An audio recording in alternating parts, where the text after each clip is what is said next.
ordinary installer ng aluminum. At doon po ay nadanas ko yung blood sugar, mataas ang blood sugar. Unang-una, ang dugo ko.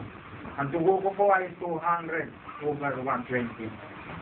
Pero sabi nga po ng mga doktor, bakit daw, ano bang trabaho mo? Sabi ko, sa workshop, nag-install ako ng aluminum.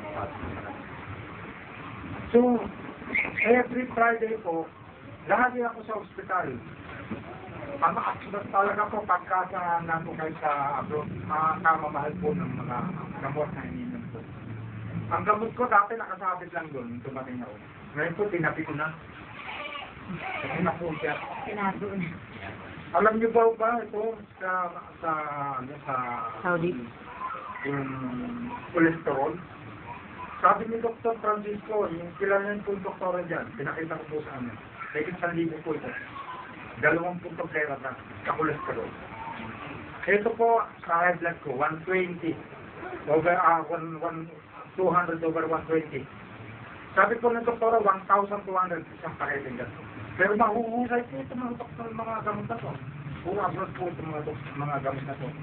Ito po yung pampalabnaw ng tubo sa puso. Kasi po, sabi nga ng doktor sa akin, kapag ka hindi mo napalabnaw yan, titigo ka. Kaya po nag-isip ako, sabi ko, buti pa, uwi na ako. Pero total, malulaki na yung mga anak ko. Pero totoo po, mahirap pong makahinga. Dahil ako po ayoko na talagang bumalik. Kaya lang, pagka nandito ako sa bahay, parang nangihina ako, parang nangangalap ko yung kumilos ang katawan ko.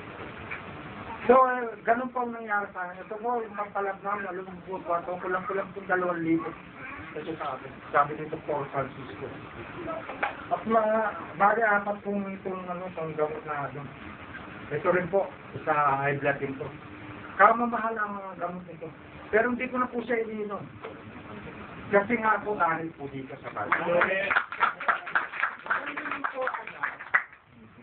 Nung uminom po ako niyan, parang sabi mo, ganun, wala naman ako nararamdaman.